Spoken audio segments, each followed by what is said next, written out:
గౌరవ ముఖ్యమంత్రి నారా చంద్రబాబు నాయుడు గారి యొక్క ఆలోచన మనందరికీ తెలుసు. ఎక్కడ జలం ఉంటే అక్కడ జనం ఉంటారు, నాగరికతలు కూడా ఎక్కడ నీరుంటే అక్కడే అభివృద్ధి చెందాయనేటువంటి సత్యం ఏదైతే ఉందో దాన్ని ఆచరణలో చూపించేటువంటి విధంగా ఆ రోజు ఎన్టీ రామారావు గారి దగ్గర నుంచి ఈరోజు చంద్రబాబు నాయుడు గారి వరకు ఆంధ్రప్రదేశ్ రాష్ట్రంలో సాగునీటి రంగానికి, నీటిపారుదలకి అత్యంత ప్రాధాన్యత ఇరిగేషన్కి ఇస్తున్న విషయం మీ అందరికీ తెలుసు. అందులో భాగంగానే మొన్న కూటమి ప్రభుత్వం అధికారంలోకి వచ్చిన తర్వాత మరి ఈ యొక్క 24 నెలల పరిపాలనా కాలంలో చంద్రబాబు నాయుడు గారు ఢిల్లీ వచ్చినప్పుడు కూడా ప్రత్యేకించి పాటిల్ గారి కేంద్ర జలశక్తి మంత్రివర్యులతో కూడా పలు దఫాలుగా ఆయనతో సమావేశమవుతూ ఆంధ్రప్రదేశ్ రాష్ట్రంలో సాగునీటి రంగానికి మరింత ఊతమిచ్చేటువంటి విధంగా కేంద్ర సహాయ సహకారాలను ఎప్పటికప్పుడు అభ్యర్థిస్తూ అందులో భాగంగానే ఈరోజు కూడా కేంద్ర జలశక్తి మరి పాటిల్ గారితో చంద్రబాబు నాయుడు గారు కూడా ఒక మంచి వాతావరణంలో ఈ యొక్క ఆంధ్రప్రదేశ్ రాష్ట్రం వైపు నుంచి ఏవైతే ఈ యొక్క నీటిపారుదలకు సంబంధించినటువంటి విషయాలు ఉన్నాయో వాటన్నిటిపైన కూడా మంచి వాతావరణంలో కూలంకషంగా చర్చించడం జరిగింది.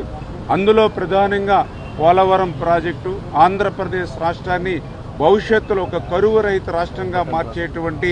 జాతీయ ప్రాజెక్టు పోలవరం ప్రాజెక్టు కేంద్రం అందిస్తున్నటువంటి సహకారానికి ధన్యవాదాలు తెలియజేసుకుంటూ ఏదైతే కేంద్రం అదేవిధంగా బీపీఏ, సిడబ్ల్యూసి నిర్దేశించినటువంటి కాలం 2027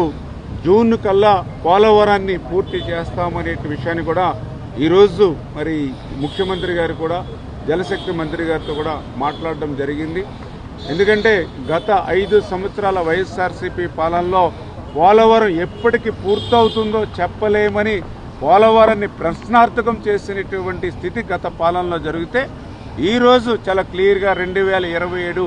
జూన్ కల్లా పోలవరం ప్రాజెక్టుని పూర్తి చేస్తూ ఉన్నాం. ఖచ్చితంగా ఒక మంచి డేట్ టైము తీసుకుని ఆ యొక్క ప్రధానమంత్రి గారి యొక్క చేతుల మీదుగా ఆ యొక్క పోలవరం ప్రాజెక్టుని రేపు 2027కు మనం జాతికి అంకితం చేయాలనేటువంటి ఆలోచన కూడా చంద్రబాబు నాయుడు గారు అదేవిధంగా జలశక్తి కేంద్ర మంత్రి వారు కూడా మరి ఈవేళ డిసిషన్ కూడా తీసుకోవడం జరిగిందనే విషయాన్ని కూడా ఈ సందర్భంగా తెలియజేసుకుంటూ ఆ రకంగా రేపు 2027 జూన్కి ఆ సీజన్ కల్లా ఆ పోలవరం ప్రాజెక్టుని ప్రధానమంత్రి గారు అదేవిధంగా మరి ఈ యొక్క కేంద్ర జలశక్తి మంత్రి వీరందరూ కూడా సమక్షంలో ప్రాజెక్టును పూర్తి చేస్తామనేటువంటి ఒక భరోసాని ఈరోజు ఇవ్వడం జరిగిందని చెప్పి తెలియజేసుకుంటూ మరి అదేవిధంగా ఏదైతే ఆంధ్రప్రదేశ్ రాష్ట్రానికి సంబంధించి PMKSY ఏదైతే ఉందో RRR ప్రాజెక్ట్ ఏదైతే ఉందో దానికి సంబంధించినటువంటి మైనర్ ఇరిగేషన్ అనేది చాలా చాలా ఇంపార్టెంట్ కాబట్టి దానికి సంబంధించినటువంటి నిధులు మరి ఆంధ్రప్రదేశ్ రాష్ట్రానికి అందివ్వాల్సింది కూడా ఈరోజు ముఖ్యమంత్రి గారు కోరడం జరిగిందని చెప్పి తెలియజేస్తూ ఉన్నాం. అదేవిధంగా ఈవేళ భారతదేశంలో ఒక ప్రయోగాత్మకంగా అంటే MCAD అంటే ఏదైతే మరి యొక్క మోడరేషన్ కమాండ్ వర్క్ అని ఏదైతే MCADగా ఒక వర్క్ని అంటే కెనాల్స్ సిస్టము కాకుండా మరి ఏదైతే పైప్ లైన్ సిస్టమ్ ద్వారా వాటర్ని ఇవ్వాలనేటువంటిది ఒక మోడల్ ప్రాజెక్టుని కూడా మన విజయనగరం జిల్లాలో ప్రారంభించండి అని ఏదైతే కేంద్ర మంత్రివర్యులు చెప్పారో దానికి కూడా ముఖ్యమంత్రి గారు కూడా స్పందించి ఏదైతే ఆ మోడల్ ప్రాజెక్టుని కూడా ఇమ్మీడియట్లీ చేపడతాము అని కూడా ఈరోజు మాట్లాడడం జరిగిందని చెప్పి సందర్భంగా తెలియజేసుకుంటూ అదేవిధంగా తుంగభద్ర ప్రాజెక్టు మనందరికీ తెలుసు. మరి ప్రత్యేకించి ఆంధ్రప్రదేశ్ రాష్ట్రంలో రాయలసీమకు కూడా తుంగభద్ర అనేది చాలా ఒక వరప్రసాదంగా ఉంటుంది. అటువంటి తుంగభద్రకు సంబంధించినటువంటి గేట్లన్నీ కూడా ప్రమాదభరితంగా ఉంటే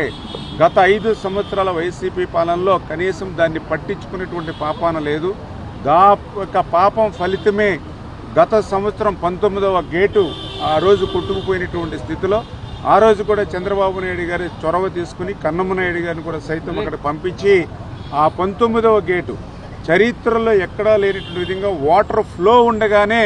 మరి స్టాప్ లాక్ గేట్ని బిగించడం ద్వారా దగ్గర 50 టీఎంసీల నీటిని ఆ రోజు మనం సేవ్ చేయగలిగాం. అటువంటి తుంగభద్రకు సంబంధించినట్టు మొత్తం 33 గేట్లు కూడా మరి కొత్త గేట్లని అమర్చడం అనేది పూర్తవబోతోంది ఈ నెలలో. ఆ పూర్తయిన వెంటనే మరి ఏదైతే కేంద్ర జలశక్తి మంత్రి గారు అదేవిధంగా అటు కర్ణాటక ఇటు ఆంధ్రప్రదేశ్ రాష్ట్ర ముఖ్యమంత్రులు అందరూ కూడా ఆ యొక్క గేట్స్కి సంబంధించిన కొత్త గేట్ల ప్రారంభోత్సవానికి కూడా మరి ఒక డేట్ను కూడా ఫిక్స్ చేసుకుని ఆ యొక్క ప్రారంభిద్దాము అనేటువంటి విషయాన్ని కూడా ఈరోజు చర్చించడం కూడా జరిగిందని చెప్పి కూడా మీ ద్వారా తెలియజేసుకుంటూ, అదేవిధంగా ముఖ్యంగా గ్రౌండ్ వాటర్ ఈరోజు ఆంధ్రప్రదేశ్ రాష్ట్రంలో చంద్రబాబు నాయుడు గారి కూడా ఆలోచన ఒక్కటే, ఏదైతే ప్రాజెక్టుల ద్వారా, కాలువల ద్వారా, రిజర్వాయర్ల ద్వారా, చెరువుల ద్వారా ఏదైతే మనం నీరిస్తూ ఉన్నామో దీనితో పాటుగా భూమిని కూడా ఒక జలాశయంగా మార్చుకుని, భూమిని కూడా ఒక రిజర్వాయర్గా మార్చుకుని ఆ భూగర్భ జలాలను పెంచడం ద్వారా కూడా మరి ఏదైతే ఇక త్రాగునీరుని పెద్ద ఎత్తున ఇవ్వాలనేటువంటి ఆలోచన ఏదైతే చంద్రబాబు నాయుడు గారికి ఉందో అదే ఆలోచన ఈరోజు కేంద్ర ప్రభుత్వం, కేంద్ర జలశక్తి మంత్రివర్యులు పాటిల్ గారికి కూడా ఉండడంతో మరి ఈ యొక్క గ్రౌండ్ వాటర్ని పెంపొందించేటువంటి విషయంలో మరి త్వరలోనే చంద్రబాబు నాయుడు గారు అదేవిధంగా పాటిల్ గారు ఆంధ్రప్రదేశ్ రాష్ట్రానికి సంబంధించినటువంటి ఈ యొక్క కలెక్టర్స్ అందరితోటి కూడా ఒక కాన్ఫరెన్స్ తీసుకుని ఈ గ్రౌండ్ వాటర్ని పెంపొందించేటువంటి విధంగా ఆంధ్రప్రదేశ్ రాష్ట్రంలో కూడా ఏదైతే జలధార కార్యక్రమం 100 డేస్ ప్రోగ్రాం ఏదైతే తీసుకున్నామో దానికి మరింత ఊతం ఇచ్చేటువంటి విధంగా మరి త్వరలోనే కేంద్ర మంత్రి అదేవిధంగా సీఎం గారు కూడా రాష్ట్రంలో ఉన్నటువంటి ఉన్నతాధికారులు కలెక్టర్స్ తోటి సహా అందరూ కూడా కాన్ఫరెన్స్ తీసుకుందామని చెప్పి కూడా నిర్ణయం తీసుకోవడం జరిగిందని చెప్పేసి కూడా ఈ సందర్భంగా మీ ద్వారా కూడా తెలియజేసుకుంటూ, అదేవిధంగా ఇంటర్లింకింగ్ ఆఫ్ రివర్స్ అంటే ఆ రోజు వాజ్పేయి గారు కానీ ఈరోజు నరేంద్ర మోడీ గారు కానీ భారతదేశంలో ఉన్నటువంటి నదుల్ని అనుసంధానం చేయడం ద్వారా భారతదేశంలో కరువు కాటకాలు కనపడకుండా చేయాలనేటువంటి ఆలోచన ఏదైతే ఉందో దానిలో భాగంగానే రేపు భవిష్యత్తులో గోదావరి టు కావేరీ కూడా మరి అనుసంధానం చేసేటువంటి ప్రక్రియకి ఏవైతే మార్గాలు ఉంటాయో వాటినన్నింటినీ కూడా ఐడెంటిఫై చేసి ఒక యాక్షన్ ప్లాన్ కూడా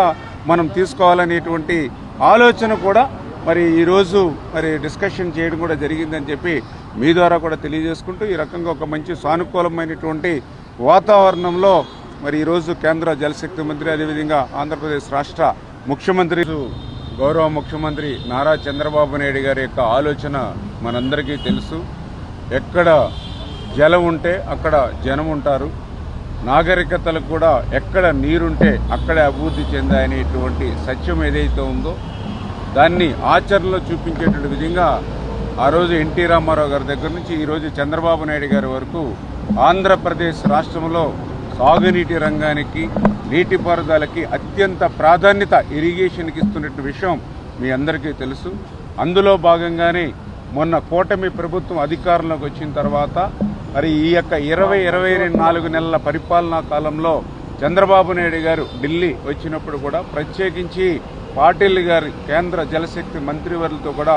పలు దఫాలుగా ఆయనతో సమావేశమవుతూ ఆంధ్రప్రదేశ్ రాష్ట్రంలో సాగునీటి రంగానికి మరింత ఊతమిచ్చేటువంటి విధంగా కేంద్ర సహాయ సహకారాలను ఎప్పటికప్పుడు అభ్యర్థిస్తూ అందులో భాగంగానే ఈరోజు కూడా కేంద్ర జలశక్తి మరి పాటిల్ గారితో చంద్రబాబు నాయుడు గారు కూడా ఒక మంచి వాతావరణంలో ఈ యొక్క ఆంధ్రప్రదేశ్ రాష్ట్రం వైపు నుంచి ఏవైతే ఈ యొక్క నీటిపారుదలకు సంబంధించినటువంటి విషయాలు ఉన్నాయో వాటన్నిటిపైన కూడా మంచి వాతావరణంలో కూలంకషంగా చర్చించడం జరిగింది. అందులో ప్రధానంగా పోలవరం ప్రాజెక్టు ఆంధ్రప్రదేశ్ రాష్ట్రాన్ని భవిష్యత్తులో ఒక కరువు రహిత రాష్ట్రంగా మార్చేటువంటి జాతీయ ప్రాజెక్టు పోలవరం ప్రాజెక్టు కేంద్రం అందిస్తున్నటువంటి సహకారానికి ధన్యవాదాలు తెలియజేసుకుంటూ, ఏదైతే కేంద్రం అదేవిధంగా బీపీఏ సిడబ్ల్యూసి నిర్దేశించినటువంటి కాలం 2027 జూన్ కల్లా పోలవరాన్ని పూర్తి చేస్తామనే విషయాన్ని కూడా ఈరోజు మరి ముఖ్యమంత్రి గారు కూడా జలశక్తి మంత్రి గారితో కూడా మాట్లాడడం జరిగింది.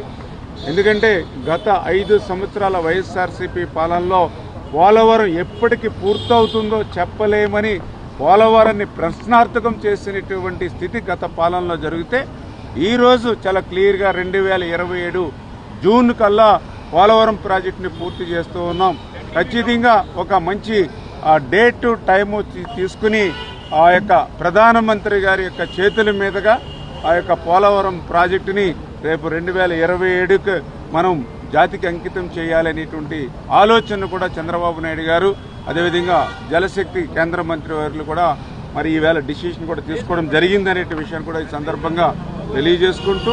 ఆ రకంగా రేపు 2027 జూన్కి ఆ సీజన్ కల్లా ఆ పోలవరం ప్రాజెక్టుని ప్రధానమంత్రి గారు అదేవిధంగా మరి ఈ యొక్క కేంద్ర జలశక్తి మంత్రి వీరందరూ కూడా సమక్షంలో ప్రాజెక్టును పూర్తి చేస్తామనేటువంటి ఒక భరోసాని ఈరోజు ఇవ్వడం జరిగిందని చెప్పి తెలియజేసుకుంటూ మరి అదేవిధంగా ఏదైతే ఆంధ్రప్రదేశ్ రాష్ట్రానికి సంబంధించి PMKSY ఏదైతే ఉందో RRR ప్రాజెక్ట్ ఏదైతే ఉందో దానికి సంబంధించినటువంటి మైనర్ ఇరిగేషన్ అనేది చాలా చాలా ఇంపార్టెంట్ కాబట్టి దానికి సంబంధించినటువంటి నిధులు మరి ఆంధ్రప్రదేశ్ రాష్ట్రానికి అందివ్వాల్సింది కూడా ఈరోజు ముఖ్యమంత్రి గారు కోరడం జరిగిందని చెప్పి తెలియజేస్తూ ఉన్నాం. అదేవిధంగా ఈవేళ భారతదేశంలో ఒక ప్రయోగాత్మకంగా అంటే MCAD అంటే ఏదైతే మరి యొక్క మోడరేషన్ కమాండ్ వర్క్ అని ఏదైతే MCADగా ఒక వర్క్ని అంటే కెనాల్స్ సిస్టము కాకుండా మరి ఏదైతే పైప్ లైన్ సిస్టమ్ ద్వారా వాటర్ని ఇవ్వాలనేటువంటిది ఒక మోడల్ ప్రాజెక్టుని కూడా మన విజయనగరం జిల్లాలో ప్రారంభించండి అని ఏదైతే కేంద్ర మంత్రివర్యులు చెప్పారో దానికి కూడా ముఖ్యమంత్రి గారు కూడా స్పందించి ఏదైతే ఆ మోడల్ ప్రాజెక్టుని కూడా ఇమ్మీడియట్లీ చేపడతాము అని కూడా ఈరోజు మాట్లాడటం జరిగిందని చెప్పి సందర్భంగా తెలియజేసుకుంటూ అదేవిధంగా తుంగభద్ర ప్రాజెక్టు మనందరికీ తెలుసు. మరి ప్రత్యేకించి ఆంధ్రప్రదేశ్ రాష్ట్రంలో రాయలసీమకు కూడా తుంగభద్ర అనేది చాలా ఒక వరప్రసాదంగా ఉంటుంది. అటువంటి తుంగభద్రకు సంబంధించినటువంటి గేట్లన్నీ కూడా ప్రమాదపరితంగా ఉంటే గత 5 సంవత్సరాల వైసీపీ పాలనలో కనీసం దాన్ని పట్టించుకునేటువంటి పాపాన లేదు. యొక్క పాపం ఫలితమే గత సంవత్సరం 19వ గేటు ఆ రోజు కొట్టుకుపోయినటువంటి స్థితిలో ఆ రోజు కూడా చంద్రబాబు నాయుడు గారి చొరవ తీసుకుని కన్నమనాయుడు గారిని కూడా సైతం అక్కడ పంపించి ఆ 19వ గేటు చరిత్రలో ఎక్కడా లేనటువంటి విధంగా వాటర్ ఫ్లో ఉండగానే మరి స్టాప్ లాక్ గేట్ని బిగించడం ద్వారా దగ్గర 50 టీఎంసీ నీటిని ఆ రోజు మనం సేవ్ చేయగలిగాం. అటువంటి తుంగభద్రకు సంబంధించినట్టు మొత్తం 33 గేట్లు కూడా మరి కొత్త గేట్లని అమర్చడం అనేది పూర్తవబోతోంది ఈ నెలలో. ఆ పూర్తయిన వెంటనే మరి ఏదైతే కేంద్ర జలశక్తి మంత్రి గారు అదేవిధంగా అటు కర్ణాటక ఇటు ఆంధ్రప్రదేశ్ రాష్ట్ర ముఖ్యమంత్రులు అందరూ కూడా ఆ యొక్క గేట్స్కి సంబంధించిన కొత్త గేట్ల ప్రారంభోత్సవానికి కూడా మరి ఒక డేట్ను కూడా ఫిక్స్ చేసుకుని ఆ యొక్క ప్రారంభిద్దాము అనేటువంటి విషయాన్ని కూడా ఈరోజు చర్చించడం కూడా జరిగిందని చెప్పి కూడా మీ ద్వారా తెలియజేసుకుంటూ అదేవిధంగా ముఖ్యంగా గ్రౌండ్ వాటర్ ఈరోజు ఆంధ్రప్రదేశ్ రాష్ట్రంలో చంద్రబాబు నాయుడు గారి కూడా ఆలోచన ఒక్కటే, ఏదైతే ప్రాజెక్టుల ద్వారా కాలువల ద్వారా రిజర్వాయర్ల ద్వారా చెరువుల ద్వారా ఏదైతే మనం నీరిస్తూ ఉన్నామో దీనితో పాటుగా భూమిని కూడా ఒక జలాశయంగా మార్చుకుని భూమిని కూడా ఒక రిజర్వాయర్గా మార్చుకుని ఆ భూగర్భ జలాలను పెంచడం ద్వారా కూడా మరి ఏదైతే ఈ యొక్క త్రాగునీరుని పెద్ద ఎత్తున ఇవ్వాలనేటువంటి ఆలోచన ఏదైతే చంద్రబాబు నాయుడు గారికి ఉందో అదే ఆలోచన ఈరోజు కేంద్ర ప్రభుత్వం కేంద్ర జలశక్తి మంత్రివర్యులు పాటిల్ గారికి కూడా ఉండడంతో మరి ఈ యొక్క గ్రౌండ్ వాటర్ని పెంపొందించేటువంటి విషయంలో మరి త్వరలోనే చంద్రబాబు నాయుడు గారు అదేవిధంగా పాటిల్ గారు ఆంధ్రప్రదేశ్ రాష్ట్రానికి సంబంధించినటువంటి ఈ యొక్క కలెక్టర్స్ అందరితోటి కూడా ఒక కాన్ఫరెన్స్ తీసుకుని ఈ గ్రౌండ్ వాటర్ని పెంపొందించేటువంటి విధంగా ఆంధ్రప్రదేశ్ రాష్ట్రంలో కూడా ఏదైతే జలధార కార్యక్రమం 100 డేస్ ప్రోగ్రామ్ ఏదైతే తీసుకున్నామో దానికి మరింత ఊతం ఇచ్చేటువంటి విధంగా మరి త్వరలోనే కేంద్ర మంత్రి అదేవిధంగా సీఎం గారు కూడా రాష్ట్రంలో ఉన్నటువంటి ఉన్నతాధికారులు కలెక్టర్స్ తోటి సహా అందరూ కూడా కాన్ఫరెన్స్ తీసుకుందామని చెప్పి కూడా నిర్ణయం తీసుకోవడం జరిగిందని చెప్పేసి కూడా ఈ సందర్భంగా మీ ద్వారా కూడా తెలియజేసుకుంటూ అదేవిధంగా ఇంటర్లింకింగ్ ఆఫ్ రివర్స్ అంటే ఆ రోజు వాజ్పేయి గారు కానీ ఈరోజు నరేంద్ర మోడీ గారు కానీ భారతదేశంలో ఉన్నటువంటి నదుల్ని అనుసంధానం చేయడం ద్వారా భారతదేశంలో కరువు కాటకాలు కనపడకుండా చేయాలనేటువంటి ఆలోచన ఏదైతే ఉందో దానిలో భాగంగానే రేపు భవిష్యత్తులో గోదావరి టు కావేరి కూడా మరి అనుసంధానం చేసేటువంటి ప్రక్రియకి ఏవైతే మార్గాలు ఉంటాయో వాటినన్నింటినీ కూడా ఐడెంటిఫై చేసి ఒక యాక్షన్ ప్లాన్ కూడా మనం తీసుకోవాలనేటువంటి ఆలోచన కూడా మరి ఈరోజు మరి డిస్కషన్ చేయడం కూడా జరిగిందని చెప్పి మీ ద్వారా కూడా తెలియజేసుకుంటూ ఈ రకంగా ఒక మంచి సానుకూలమైనటువంటి వాతావరణంలో మరి ఈరోజు కేంద్ర జలశక్తి మంత్రి అదేవిధంగా ఆంధ్రప్రదేశ్ రాష్ట్ర ముఖ్యమంత్రి యొక్క సమావేశం జరిగిందని చెప్పి